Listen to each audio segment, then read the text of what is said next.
Today we're looking at Atlas. Big Daddy Atlas, the Rock Boy.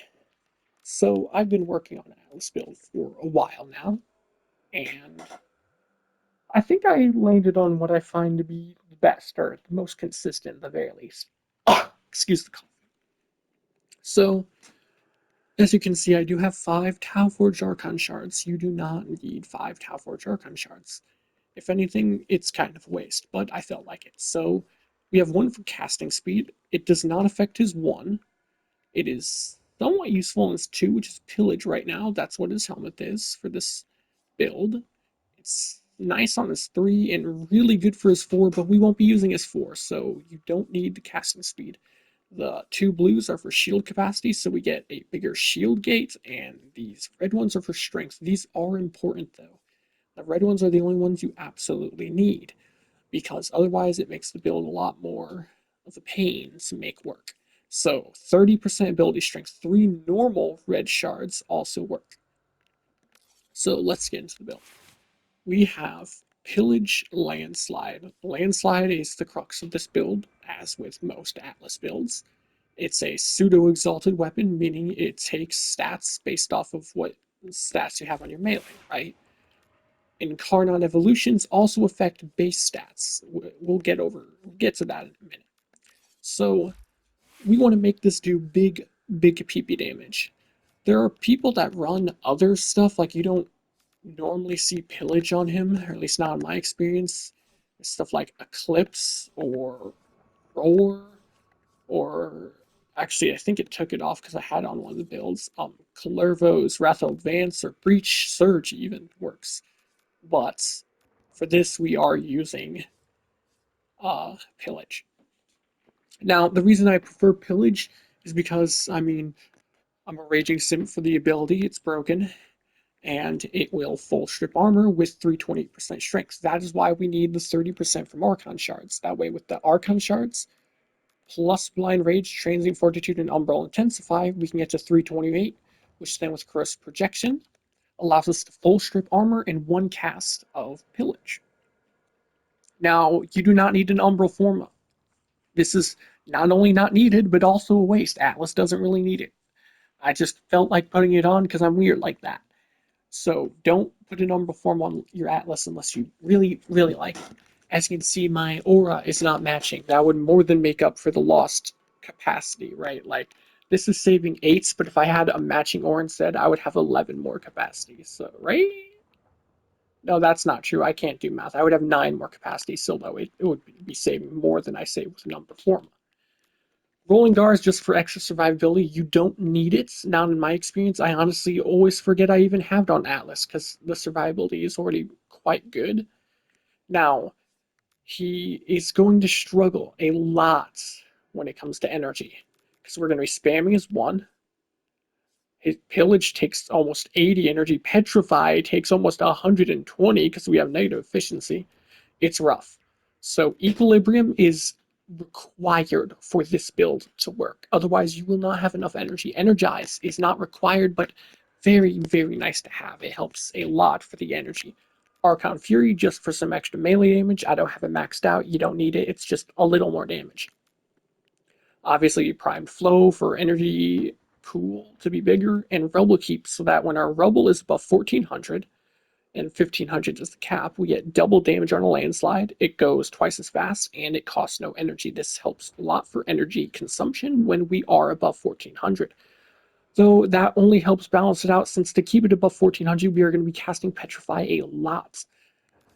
Though, if you want the extra damage, it can be worth it. I have a separate build without Rebel Heap that is less energy expensive, which I use for Void Cascade, because this build, even with all the energy that we're going to be getting, because there's several sources, it's still going to struggle in something like Void Cascade. You just aren't getting enough kills. Now, other than that, we'll go into the melee. We have Magistar and Karnan. This 16% crit chance and 1.0 crit multipliers base. So the base of the weapon, meaning it's multiplicative with mods and stuff that go on afterwards. And this affects pseudo-exalted weapons. So even though you can't see the base stats of Landslide, which is a pseudo-exalted weapon, It has 5% crit chance, 5% status chance, and a 2.0 crit multiplier. This brings it up to 21% base crit chance and a 3.0 crit multiplier. This is required to be able to consistently get crits with this build. You need Magistar. So it's a typical stat stick build. We have Sacrificial Steel for crit chance, Gladiator Vice, Gladiator Rush for 2 piece of the crits bonus. Secondary, I'm brain farting so hard right now. This secondary set effect, 20% melee crit chance per combo multiplier because we have 2 mods on.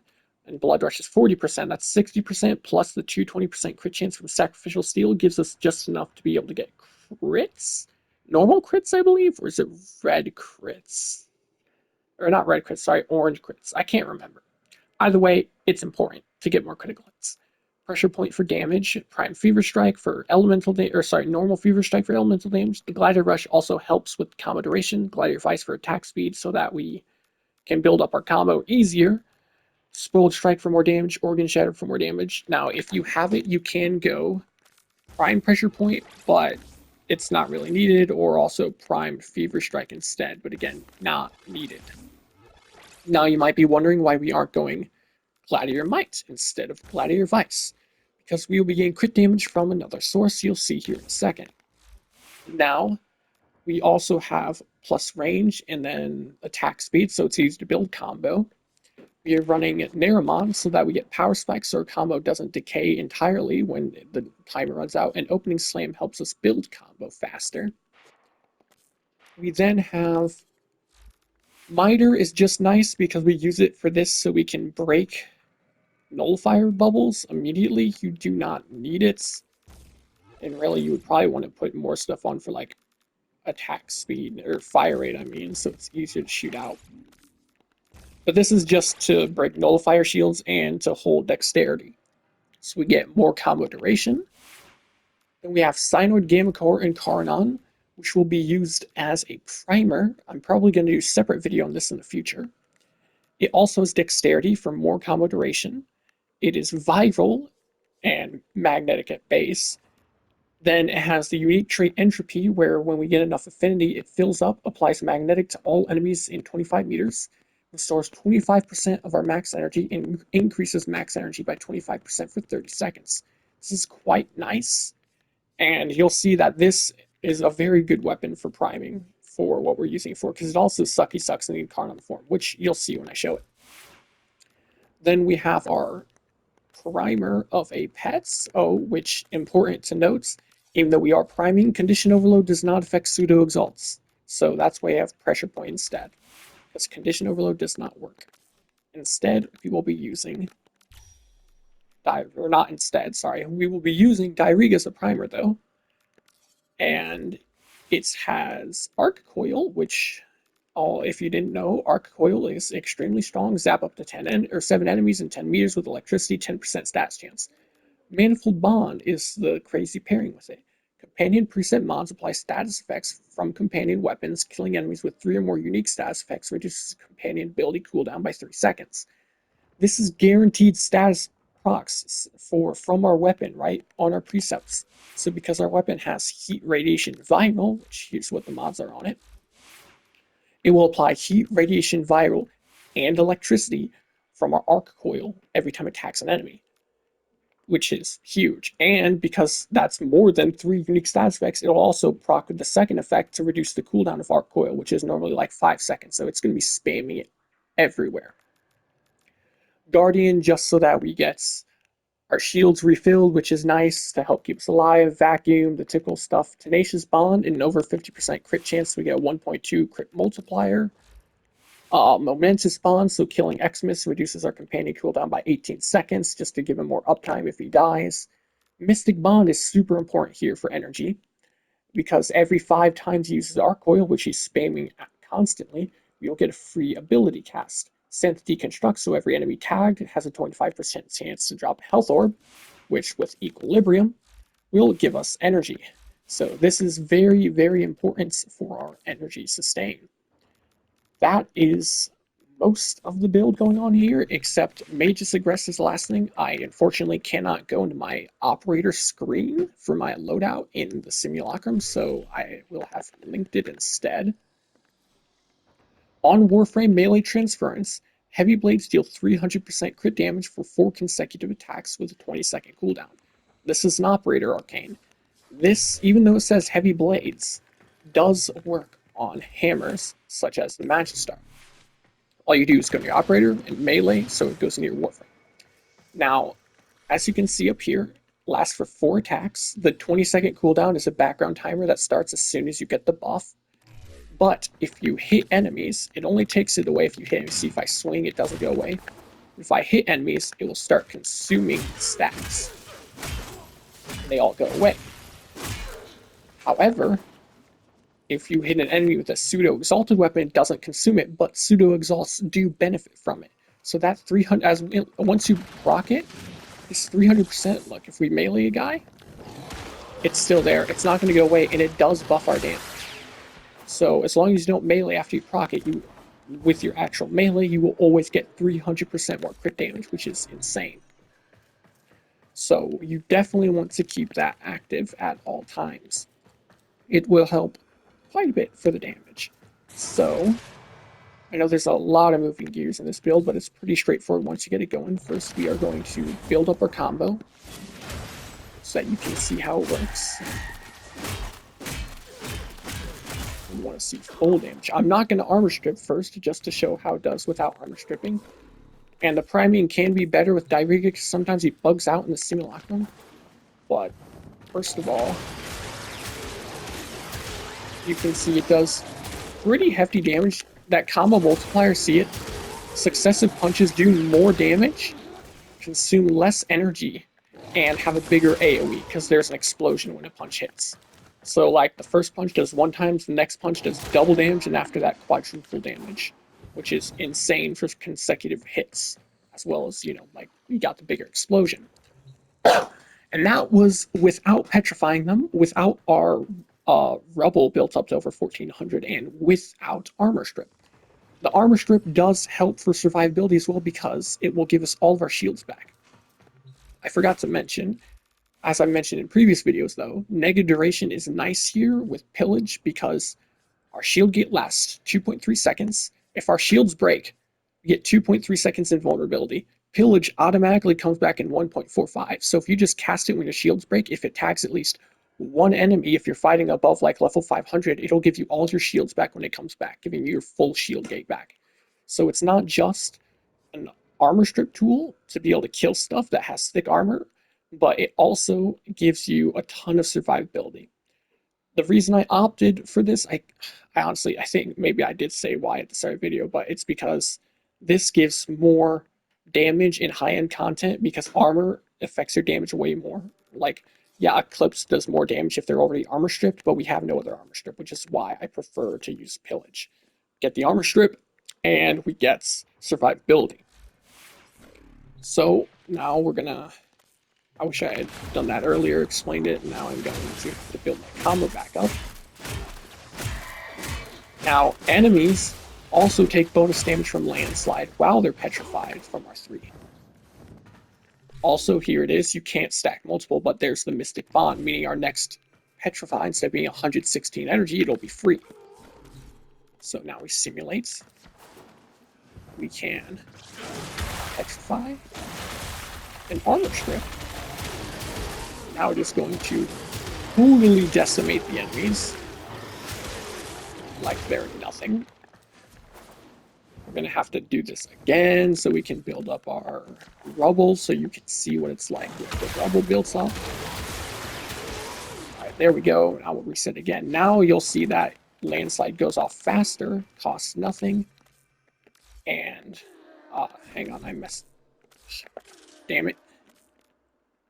Hang on a second, we messed that up. Please don't let it go away. Okay, we got a bit of time. See, it goes out much faster, and now does more damage. This is while they still have their armor, and most of them are petrified. So we get big, big damage. And then, you know, you don't even have to petrify them all the time, just armor stripping is super important, and it will truly decimate enemies. This can once if you have everything going, you can easily kill level 9,999 thraxx and void cascade with your punches. It will decimate them as long as you armor strip them first. They won't stand a chance. And you also get immunity to look at my health bar as I punch stuff. As you're punching in the animation, you cannot take damage, or at least not to your health. I know our shields are great too, but you can take damage to our shields for some reason. But we are health immune. So between that, and then if you have Rolling Guard on, that as well, and the Shield Gate and Pillage, we are near invincible. So we have absurd damage, and we have amazing survivability. It just takes a bit of build up to get there. Now, oh yeah, we also that was also without Mage's Aggress. I totally forgot. I didn't even proc Mage's Aggress on any of those hits, because that will also give even more damage. The damage is just absurd. I know this is like the 20th time me showing you kill stuff, or showing you kill stuff with it. Now we will show off the Gamma Core. Now, because we can still run around and use a gun while we're punching, we don't have to hold our melee. I like Mire again to break nullifier shields. You can use any other primary you want. Strong is also good, Strong and Karnon. Then Gamma Core. The reason I like Gamma Core is because it sucks enemies in. It's an AoE, sucks enemies in, and it's good for priming. It's not like the most insane suck, but it's pretty good. And as you can see, as it sucks them, they get staggered. So it's a bit of a crowd control on top of that, right? So you just suck them in, and then you punch them to death. It's quite effective, quite satisfying. I think Atlas is done dirty sometimes. You're immune. His passive also makes you immune to knockdown when you're on the ground, but you aren't while you're in the air, which can be annoying. Here, I see, yeah, just like that. But if you're on the ground, you're fine. I think Atlas is really underrated. I say that about a lot of stuff, but he's way stronger than people give him credit for. I think the biggest reason for that is it takes a lot of build up and a lot of effort to make him good, but it's very much worth it in the end. Something to note, it's not a big deal, but his punches cannot target Archons and Archon hunts. It doesn't really matter, but it's kind of a big sad. I was hoping to one punch an Archon, but you can't target them. Or at least not the one this week, the Wolf guy. So that's the gist of the build. It's quite good. I've taken the Void Cascade not to level cap yet because it was a test run with one of my friends, but I plan to at some point. If I do, hopefully I'll remember to video it or like record it and then post it like I did with the Hildren level cap. I'll try to get to that at some point in the future. So it's a pretty good build. I like it a lot. Maybe you like my Rocky boy. I tried to go for a look that is reminiscent of the weird like boulder monsters from Lego Miners way back in the day before they quit making that. Because that was like the coolest thing. I really like the look. It's pretty cool. Pretty snazzy. So yeah, it's great build, big damage, great survivability, amazing frame. Hopefully you enjoyed the video. If not, dislike the video. If you did like it, then subscribing if you want to see more stuff would be awesome. So thanks and adios.